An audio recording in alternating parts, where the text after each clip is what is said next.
ئەمڕۆ کە ڕۆژی ئاڵای کوردستانە ئەو ئاڵایە کە بۆتە سمبولی نەتەوەی گەلی کوردستان و ئەم هەرێمەش بەرهەمی خەبات و قوربانیدان و خوێن ڕشتن و فرمێسکێکی 100 ساڵەی ڕابردووە بەڵام پیلانێکی زۆر گەورەش لە ئارادایە لە هەر چوار دەورەوە لە هەر چوار دەوڵەتی داگیرکەری کوردستانەوە بەداخەوە لە ناخۆی کوردستانیش تا ڕادەیەکی زۆر دەبێ بڵێن بەداخەوە دردۆنجی لە نێوان لایەنە سیاسیەکان هەیە بە دیاریکراویش لە نێوان پارتی و یەکێتی کە مەسئولیەتێکی تاریخی گەورە دەکەوێتە سەرشانی ئەوان بۆ پوسەڵکردنەوەی ئەو پیلانە ئەرێ بەڕاست بۆ ڕێناکەون ئێخۆ هەموو شتێ تاقی کرایەوە لە پێشە دردۆنجی شەڕ و پێکدادان ئاشبوونەوە دەرکەوت ئاشبوونەوە پێکەوە کارکردن کلیلی چارەسەری هەموو گرفتەکانە بۆ دانانیشتن لەسەر مێزی گفتوگۆ کە ئەمە خواستی تەواوی خەڵکی کوردستان لەسەر ئەم بابەتە هەندێک قسەی زیاتر دەکەین بە میوانداری زۆر بەڕێز دکتۆر محەممەد خورشید بەرپرسی لقی سێی پارتی دیموکراتی کوردستان ڕاستەخۆ لە ستودیۆ ژووری هەواڵ لە لامان میوانەکە دکتۆر بەخێربی سپاس بۆ بەشداریکردنتان لەگەڵمان سەرەتا ڕۆژی ئاڵا لە جەنابەت و لە تەواوی بینەران و خەڵکی کوردستانیش پیرۆز بێ با لەوەوە دەست پێ بکەن بۆ خۆ دەزانی پیلانێکی زۆر گەورەیانی لە ڕۆژهەڵاتی ناوەڕاست ئەمە ئاشکرایە ئەگەر خەڵکی سادە هەستی پێکرد بێت دەبێت حیزبەکان هەستیان پێکرد بێت بە باشی پیلانێکی گەورە دژی کورد بەگشتی و بەتایبەتی دژی هەرێمی کوردستان هەیە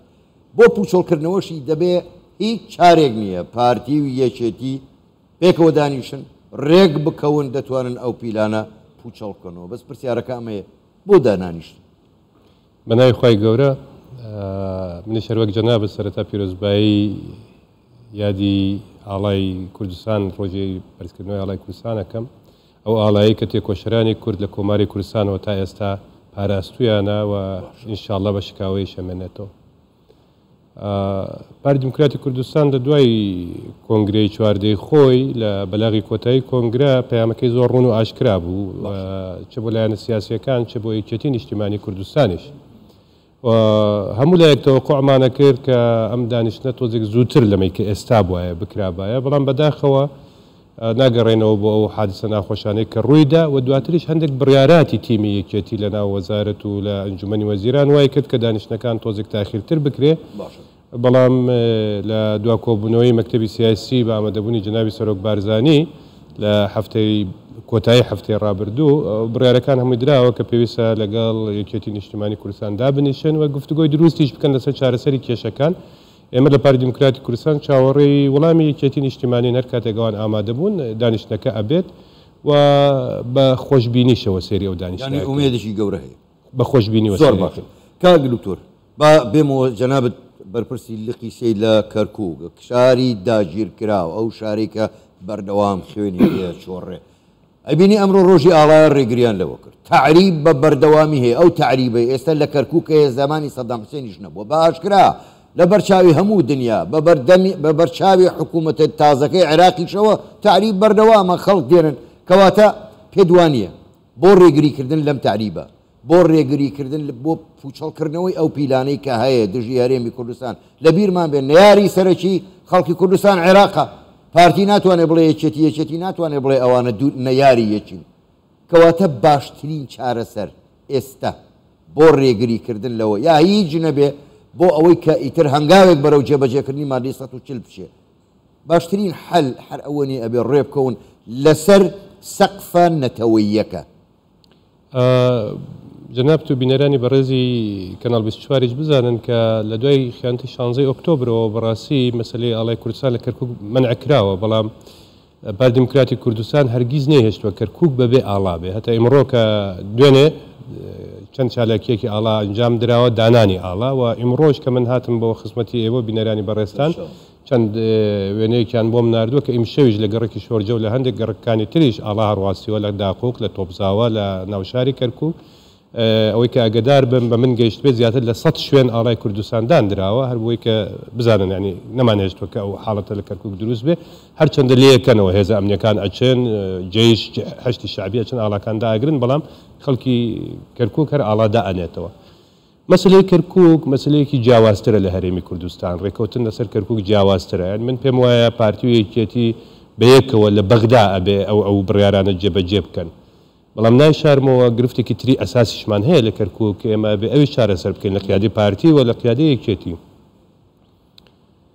قیادەی یەکێتی نیشتیمانی کوردستان لە کەرکووک لەگەڵ قیادەی پارتی دیموکراتی کوردستان لە کەرکووک دوو بۆچوونی زۆر جیاواز و لێکدووریان هەیە.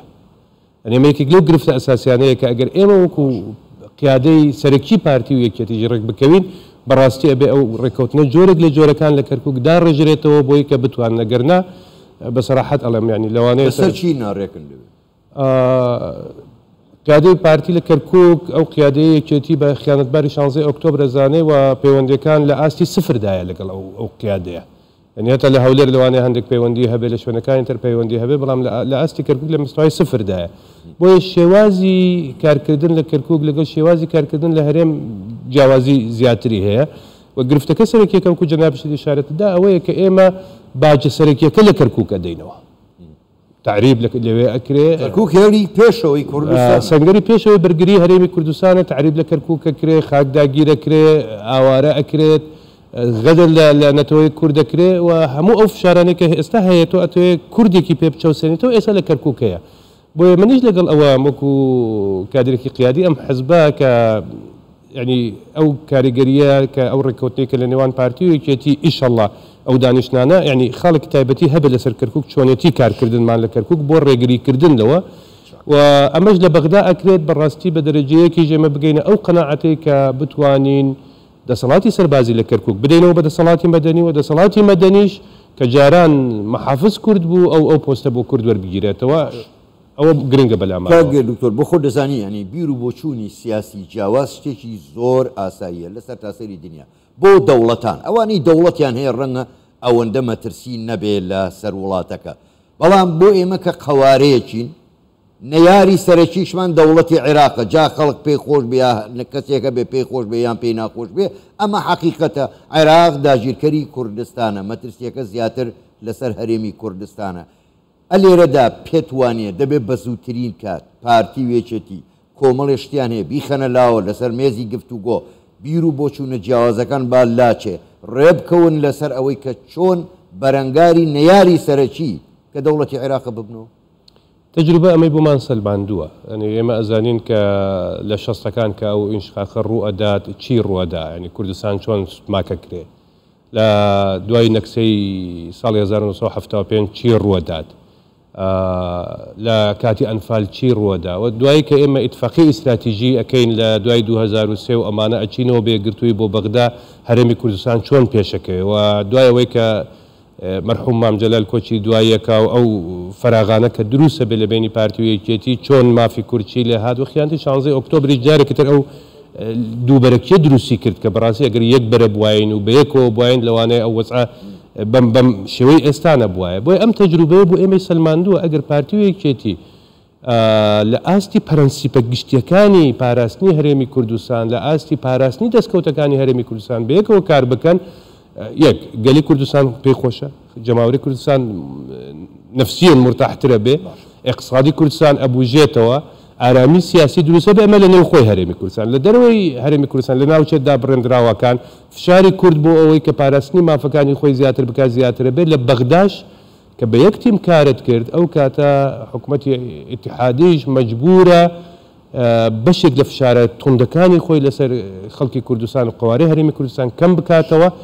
لایەکی تریش ئەوەی ئێمە ئەبێ بزانین ئێمە دوژمنی دەرەکیشمان هەیە و لایەنی تریش هەیە لە هەرێمی کوردستان پێی خۆشە ئەم قوارەی هەرتێک بچێت بەڵام ئەگەر پارتی و یەکێتی وەکو دوو هێزە سەرەکیەکە بەیەکەوە کار بکەن ئەو فشارە دەرەکیانە و ئەو دوژمنانەی کە کارەکەن بۆی قوارەی هەرێمی کوردستان هەر هیچ نەبێ بەرنامەکانیان پوچەڵە بێتەوە. باش کاک دکتۆر محەممەد دوا پرسیار دەتوانین بڵێن پێش سەری ساڵ یعنی ئەوەی جۆمان لێ دەبێ هەم سەرکردەکانی یەکێتی هەم سەرکردەکانی پارتی بەڕاشکاوانە دەڵێن پێش سەری ساڵ یا خودکەی ینی ئەمە ئەنجام دەدرێ یان نە دەکرێ ئەمە بکرێتە دیاریەک بۆ ساڵی نوێ بە خەڵکی کوردستان بڵێن بەڵێ ئێمە یەک دەنگ و یەک ڕنگ و یەک هەڵوێستین و بە هیچ جۆرێک لە مەسەلە نەتەوایەتیەکان مەحاڵە تەنازولی لێ بکەین. بەنسبەت پارتی دیموکراتی کوردستان سەردانەکانی خۆی بۆ لای حزب کوردستانەکان دەست پێ کردو هەفتەی ڕابردوویەوە بینیتان کە چونە لای یەکگرتووی ئیسلامی کوردستان و ئەم هەفتەیەش ئەم بەرنامەیە هەر بەردەوامە بێ